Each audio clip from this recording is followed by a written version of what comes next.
निळकंठेश्वर चरणी आमदार अभिमन्यूंची दंडवत घालून नवस्फूर्ती. 3 किलोमीटर घातला दंडवत, साखरेचे पहिले पोते अर्पण. बातमी किल्लारी येथून. अनेक वर्ष बंद असलेला औसा तालुक्यातील किल्लारी येथील साखर कारखाना पुन्हा सुरू करण्यात आमदार अभिमन्यू पवार यांना यश आले आहे. तो आता निळकंठेश्वर शेतकरी सहकारी साखर कारखाना झाला आहे.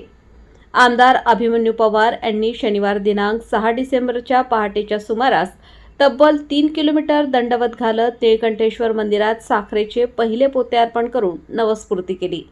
बंद असल्याने कारखान्याची मृत झालेली मशिनरी, जीर्ण झालेले ढाचा आणि क्षमता वाढीतील अडथळे यामुळे कारखाना धीम्या गतीने चालत होता. यात आमदार अभिमन्यू पवार यांनी दैवी आश्रयाची याचना करत श्रावण महिन्याच्या शेवटच्या सोमवारी निळकंठेश्वर मंदिर गाठले.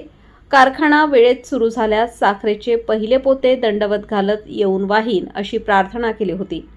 त्यानंतर जोमाने कामाला सुरुवात केली. कारखाना वेळेत सुरू झाला, त्याचे निळकंठेश्वर असे नामकरण केले. यामुळे शेतकऱ्यांच्या प्रतीक्षेला पूर्णविराम मिळाला. साखरेचे उत्पादन सुरू झाले. आता 20,000 टनांहून अधिक ऊस गाळप झाले आहे.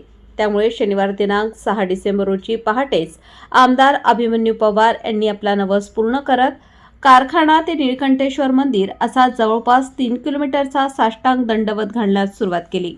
सकाळी दंडवत पूर्ण केला. साखरेचे पहिले पोते निळकंठेश्वर चरणी अर्पण केले.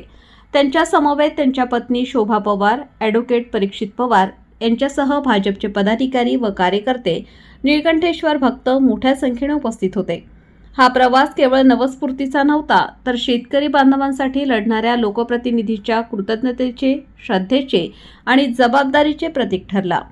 ग्रामदैवत निळकंठेश्वराच्या संपूर्ण गळीत हंगाम निर्विघ्न आणि यशस्वी पार पडेल असा विश्वास आमदार अभिमन्यू पवार यांनी यावेळी व्यक्त केला.